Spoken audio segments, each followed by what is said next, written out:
Of the various assorted delights that the world of superhero cartoons provide us, the Justice League series is by far one of the best. Packed full of character-driven moments and epic fight scenes, there are few moments in the show that ever feel wasted, as even when the cast is comprised of countless heroes, almost all of them get their well-deserved moment in the sun. Especially the Question, he's kind of the best. And much like any good show, it also has a fair share of obscure and interesting facts about it, even if it's about how they almost killed Aquaman's son in brutal fashion. So, I'm Ewan, you're watching What Culture Comics, and here are 10 mind-blowing facts you didn't know about Justice League Unlimited. Number 10. The Bat Embargo. As is the case with a lot of things related to the Justice League, it proved very easy for storylines in the cartoon to become Bat-centric. And while many of these are the undoubted highlight of the series, it wouldn't be fair on the other heroes of the Caped Crusader to steal the show all the time. Between this and the production of both the Batman cartoon and the Dark Knight film series, the decision was made to put a limit on how much Bat-centric content could be placed in Justice League Unlimited. At first, this was actually down to the planned Batman prequel TV show that never got off the ground, which meant that old Bats only had a minor role to play in the first few seasons of Justice League, and why so many of its supporting cast of crooks and allies weren't included in JLU. Characters such as Batgirl and Robin were entirely restricted from the series, and Joker only made it into about 2 or 3 episodes over the course of the show's entire run. It's a decision that had both ups and downs, as while it was likely a smart move to avoid over-baturation, thus enabling DC's B and C-list characters to take the spotlight, it did also prevent from a lot of relevant and interesting figures from featuring in the show. Number 9. Gail Simone's secret cameo. Gail Simone is regarded as something between adoration and awe by a good portion of comic readers, as her time working on series such as Birds of Prey and Secret Six can only be described as magnificent. As such, Simone was commissioned to write the episode Double Date, which would be the 6th episode of the 2nd season of JLU. This makes perfect sense, as the storyline revolves around Huntress and Black Canary, who are 2/3 of the Birds of Prey that Gail put such work into crafting at the same time Justice League was on the air. Interestingly enough, the only reason the story didn't feature the trio's 3rd member, Batgirl, is because of the previously mentioned embargo on any character related to Batman. This meant that Simone had to adjust her plans, and so Double Date was born. The episode sees DC's best couple, Green Arrow and Black Canary, as if I even had to clarify that in the first place, act as bodyguards for an evil crime boss, who Huntress is trying to kill. Huntress enlists the help of the Question, thus sparking one of the best and most underutilized relationships in DC history. You're goddamn right, I ship it.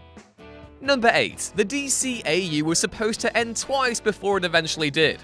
Looking at the fully formed Justice League Unlimited show now, it seems literally impossible that it wasn't always intended to continue from the original Justice League cartoon. But the Justice League series was initially planned to end without Unlimited, finishing with the episode Star-Crossed. You know, the one where it's revealed Hawkgirl was a spy for the Thanagarians, and Alfred all made us cry at the end with his little speech. On a side note, this would be the last time Ephraim Zimbalist Jr. would ever voice the character of Alfred Pennyworth, which makes the scene even more poignant. Aware of the success of Justice League, Cartoon Network surprised those working on the show by proposing they follow up with another series, which would serve as a successor. From there, Justice League Unlimited was born, which would run for longer than the original cartoon and have the best theme ever with the guitar and oh god, just let me paint a picture. I'm about 7 or 8. I'm up on a Saturday morning early to catch Justice League on Cartoon Network, expecting to hear the usual mix of brass and string instruments usher in the team's next big adventure. And then they just went and spinal tapped it and ripped my face off my skull with guitars and about a bajillion different heroes appearing on the screen.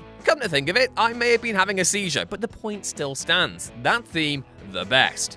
Unlimited would also experience a similar situation that the team did during Star-Crossed, as the show was also supposed to end with its 2nd season, with the production team preparing the series finale, Epilogue, only to be told they would now get to do another season in the end. Number 7. There's a reason the General looks and sounds so familiar. One of the absolute best arcs from Justice League Unlimited was the Cadmus arc, the brainchild of the late Dwayne McDuffie, who sadly passed away in 2011 and a man who deserves every bit of praise he gets. The Cadmus arc posed some serious ethical questions about the Justice League's expansion and how humanity would react to what would, effectively, be deemed a superhero army. There was tension, political intrigue, and it was just generally spectacular. One little bonus from the arc was the show's use of General Wade Eiling. The General was a key character in the comics, but the JL team decided to give him a redesign for the show. How so? Well, the General was actually being voiced by none other than J.K. Simmons of Spider-Man fame. Once you see the resemblance, you can't really unsee it. He fits the role so well too.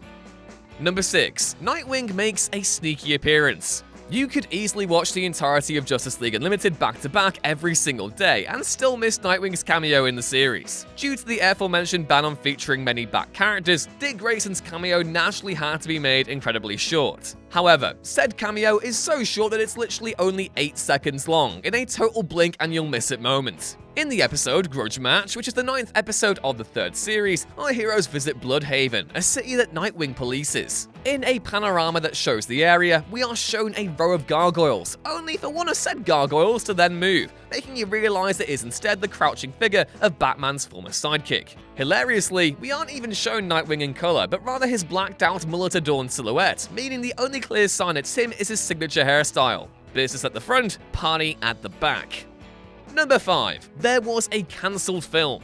While Justice League Crisis on Two Earths hit shelves in February of 2010, it carried with it a dark secret. It was based on the script for a previous cancelled film. Justice League Worlds Collide was intended to be made concurrently with the first season of JLU, and was intended to try and fill in the gaps of what happened between Season 2 of the Justice League cartoon and the start of Unlimited itself. While Bruce Timm, the architect of the DC animated universe, stated that Worlds Collide would be released to the public in no time at all, it ended up being canned. This was likely due to concerns around how to best join the Justice League cartoon with the later Unlimited universe, as Crisis on Two Earths would use much of the same script, but with all the references to the DCAU removed. Number 4. It brought John Stewart back into the comics. Nowadays, when you think of the Green Lantern, you likely think of the Corps itself, as if there's one of them, the rest are likely soon to follow. But when the cartoon was airing, this was very much not the case. Hal Jordan and John Stewart were nowhere to be seen, with Kyle Rayner instead taking the lead. However, John would still feature in the Justice League cartoons, where he would gain a not inconsiderable fanbase. Noticing this, DC would bring him back into the comics universe, only for him to be overshadowed by Jordan and Rayner, which is still so weird to me. Like, John has such a sizable fanbase mainly because of this show. It's kind of wild DC never capitalized on that. Number 3. SMALLVILLE'S Lex Luthor briefly plays Lex Luthor. The episode of Justice League where Lex Luthor and the Flash briefly swap bodies is infamous among comics fans and cartoon lovers alike, largely for the hilarious moment where Luthor tries to reveal Flash's secret identity, only to realize he has no idea who the face beneath the mask actually belongs to. Better yet, when the pair swap minds, they don't trade voice actors, meaning that the voice of the Flash, Michael Rosenbaum, would briefly voice Luthor while he was in the speedster's body. The beauty of this is that Rosenbaum was also at this point playing Lex Luthor in the live-action television show Smallville, which had begun 5 years earlier. This meant that, for one glorious episode, Rosenbaum was both the live-action face and cartoon voice of Superman's arch-rival, like some bizarre patron saint of bold villainy, just like Jules. Number 2. There's a really subtle Batman the Animated Series reference in Epilogue. In a delightfully easy to miss sequence, the final scene of Epilogue contains Terry McGinnis perfectly mirroring Man-Bat's appearance in the first episode of Batman the Animated Series, although McGinnis does the sequence backwards. To perfect this obscure moment, a police officer on board the aircraft Terry flies past remarks, "Did you see that?" which is also the exact line spoken in BTAS's pilot episode, also known as On Leather Wings. When you consider that Epilogue was planned as a finale to the entire DCAU, this entire scene gets so much more emotional. They're ending it where it all began. Just try not getting goosebumps the next time you watch.